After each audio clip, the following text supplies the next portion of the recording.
എമ്പുരാന്റെ re editor version ദിവസങ്ങൾക്കുള്ളിൽ തന്നെ തിയേറ്ററുകളിൽ എത്തുമ്പോൾ വാർത്തകളിൽ നിറയുകയാണ് ഗുജറാത്ത് കലാപവും ഗോദ്ര സംഭവമെല്ലാം.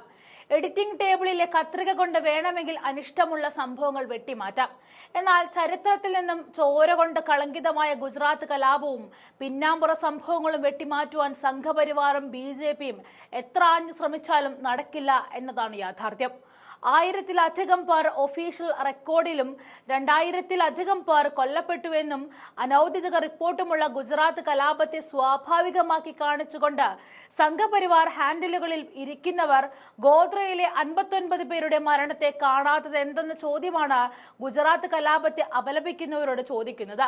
ഗോദ്രയിലെ 59 പേർ വെന്തു മരിച്ച സംഭവം ആരും ഗുജറാത്ത് കലാപം പോലെ വാഴ്ത്തുപാടലുകൾക്ക് ഉപയോഗിക്കുന്നില്ല എന്നത് വസ്തുതയാണ്. അത് മുതലെടുത്തത് ഒരു രാഷ്ട്രീയ കക്ഷിയാണെന്നതും അതൊരു കലാപത്തിലേക്ക് കോപ്പുകൂട്ടാൻ ഉപയോഗിച്ച തീക്കൊള്ളിയാണെന്നതും കൊണ്ട് കൂടിയാണ്. ഒരു സർക്കാർ സ്പോൺസേഡ് കലാപം എന്ന അപഖ്യാതി ഗുജറാത്ത് കലാപത്തിന് വെറുതെ ചാർത്തി കൊടുക്കപ്പെട്ടതല്ല. ലോകം ഒന്നടങ്കം ആ സംഭവങ്ങൾക്ക് പിന്നാലെ പ്രതികരിച്ചതിന്റെ ആകെ തുക കൂടിയായിരുന്നു അത്.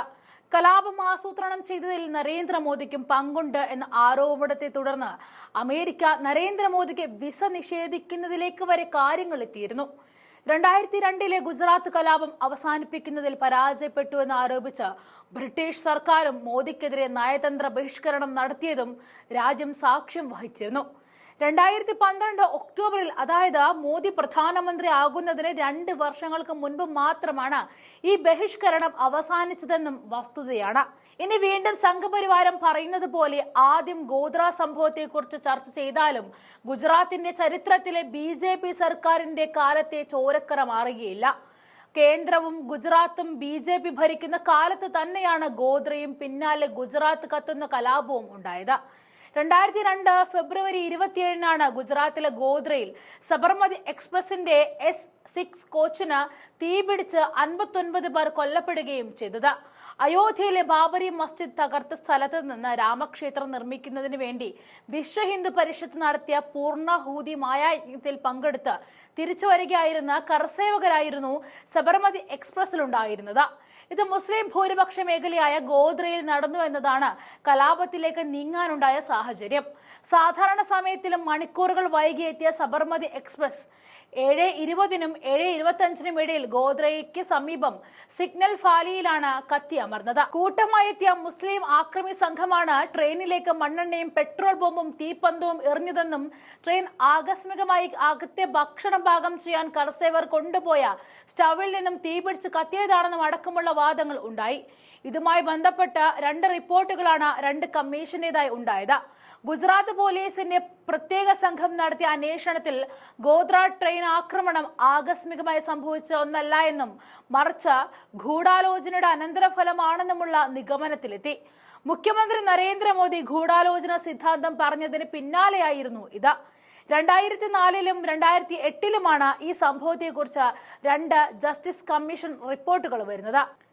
2004-ൽ ലാലു പ്രസാദ് യാദവ് റെയിൽവേ മന്ത്രിയായിരുന്ന കാലത്ത് ജസ്റ്റിസ് UC ബാനർജിയെ ഗോദ്ര സംഭവം അന്വേഷിക്കാൻ കോൺഗ്രസ് നേതൃത്വത്തിലുള്ള കേന്ദ്ര സർക്കാർ നിയോഗിച്ചു.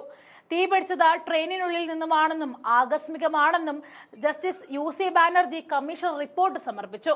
എന്നാൽ ഈ റിപ്പോർട്ട് പ്രസിദ്ധീകരിക്കുന്നതിന് ഗുജറാത്ത് ഹൈക്കോടതി തടഞ്ഞു. പിന്നീട് 2008-ൽ ഗുജറാത്ത് സർക്കാരിന്റെ നേതൃത്വത്തിൽ കേന്ദ്ര സർക്കാർ അനുമതിയോടെ നിയോഗിച്ച ജസ്റ്റിസ് നാനാവതി, ജസ്റ്റിസ് ഷാ എന്നിവരടങ്ങിയ കമ്മിറ്റിയുടെ റിപ്പോർട്ട് പുറത്തു വന്നു. മുഖ്യമന്ത്രി നരേന്ദ്രമോദിക്കാണ് ഈ കമ്മീഷൻ റിപ്പോർട്ട് സമർപ്പിച്ചത്. നാനാവതി കമ്മീഷൻ റിപ്പോർട്ട് പ്രകാരം ഗോദ്രയിൽ നടന്നത് ട്രെയിൻ കത്തിച്ചത് ആസൂത്രണമാണെന്നും ട്രെയിനിന് ആൾക്കൂട്ടം തീവെക്കുകയായിരുന്നുവെന്നും റിപ്പോർട്ട് പറഞ്ഞു വെച്ചു. കലാപ ആരോപണത്തിൽ മുഖ്യമന്ത്രി നരേന്ദ്രമോദിക്ക് ക്ലീൻ ചീറ്റ് നൽകുകയും ചെയ്തു. ആ സാഹചര്യത്തിലാണ് ഗോദ്ര സംഭവം എങ്ങനെ ഗുജറാത്ത് കലാപത്തിലേക്ക് വഴിവെച്ചു എന്ന ചോദ്യം ഉയരുന്നത്. ഗോദ്രയിൽ കൊല്ലപ്പെട്ടവരുടെ മൃതദേഹം വഹിച്ചൊരു റാലിക്ക് സംസ്ഥാന സർക്കാർ അനുമതി നൽകിയിടത്താണ് സർക്കാർ സ്പോൺസേഡ് കലാപം എന്ന പേര് ഗുജറാത്ത് കലാപത്തിന് മേലെ വീഴുന്നത്. കലാപ സാഹചര്യം സൃഷ്ടിക്കാൻ സാധ്യതയുള്ള സംഭവമാണെന്നിരിക്കവെയും മൃതദേഹം ഉറ്റബന്ധുക്കൾക്ക് മാത്രമേ വിട്ടുകൊടുക്കാൻ പാടൂ എന്ന നിയമം ലംഘിച്ച് വിശ്വ ഹിന്ദു പരിഷത്തിന് അഹമ്മദാബാദിലേക്ക് റാലി നടത്താൻ മൃതദേഹങ്ങൾ വിട്ടു നൽകി. അവിടെ നിന്നുമാണ് ഗുജറാത്ത് കലാപം വംശഹത്യയായി മാറിയത്. മോദി സർക്കാർ ഇടപെടലുകളെക്കുറിച്ച് മുൻ ഗുജറാത്ത് DGP RB ശ്രീകുമാറിന്റെ വെളിപ്പെടുത്തലുകൾ ഗുജറാത്ത് കലാപത്തിന്റെ ഉള്ളടക്കത്തിലേക്ക് വെളിച്ചം വീശുന്നവയാണ്. എഴുതിയാലും തീരാത്ത ക്രൂരതകൾ ഗുജറാത്തിൽ ആ കാലഘട്ടത്തിൽ നടന്നിട്ടുണ്ട്. ചരിത്രത്തിൽ നിന്നും തൂത്തെറിയാൻ പറ്റാത്ത വിധം ചോര കൊണ്ടെഴുതി തീർത്തവയാണ് അതിൽ പലതും. എമ്പുരാനിൽ കത്രിക വെക്കുമ്പോൾ ചരിത്രത്തിൽ നിന്നും കൂടി ഈ വസ്തുതകൾ എഡിറ്റ് ചെയ്ത് മാറ്റണമെന്നാണ് സംഘപരിവാർ കരുതുന്നതെങ്കിൽ അത് വെറും തെറ്റിദ്ധാരണ മാത്രമാണെന്ന് കാലം തെളിയിക്കും.